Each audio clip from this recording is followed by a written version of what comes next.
staff that were working on that floor. I knew everything. So I hope you felt like you were in that room tonight, experiencing that 1989 Logies. But it was certainly a very technical exercise, and we have a lot of our amazing crew here tonight who made all of that possible. So thanks to everyone here. My goodness.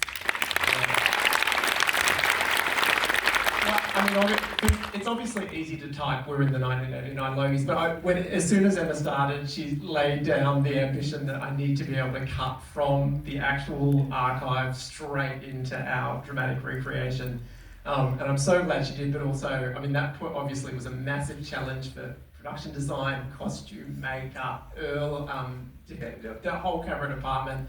And it was really early in the shoot as well, as I remember. And it was a hell of a week, but I'm really thrilled with how it turned out, and so thrilled that they aimed for that.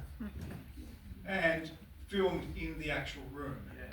In Correct. Which the 1989 Logies was filmed, so another amazing effort.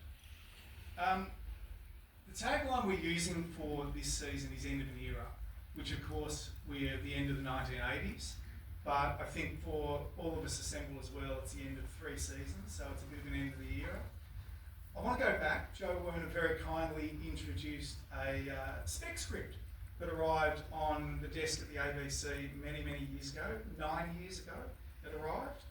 It was about an aspiring newsreader. A lot changed over the years with that. But Michael sent through, and he accompanied the email to me to have a read of the script and see what we made of it, with this. It promises to be a sharp, affectionate look at a unique relationship at a unique point in history. That was the sell. That was the sell, and I think mission accomplished for everyone across 3 seasons. I'd like to sort of turn to that central relationship, Sam, with yourself and Anna, Helen and Dale. It's an extraordinary relationship. It's one that we don't see and haven't seen on screens. I'd like to talk a little bit about the journey. It's a very open-ended question. Yeah. Where to start? At the beginning. I could add to that most of the episodes feature a two-hander with Helen and Dale, and we've seen remarkable ones across the series. Here we had a couple. I'll say that I remember the very beginning when we did we were doing some rehearsals before we started, in season 1, and it was Anna and I in a rehearsal with Emma and Michael and Joe, and Anna said, "Well, it doesn't work if Dale isn't in love with Helen, and Helen's not in love with Dale." And I was like, "Well, yeah, this whole show doesn't work if these characters aren't in love." And you're just going to have to deal with that as an audience, because we kind of continue to present every obstacle that they could possibly have, individually, personally, to keep them separate, but they are in love, and that's just what it is. And it's confronting for people, but I think for Anna and I, it's very easy. You kind of go, okay, well, this is the core dynamic of this relationship. How they're in love, yeah, it's different to how everyone else is in love, but that makes it so fascinating, so interesting to play.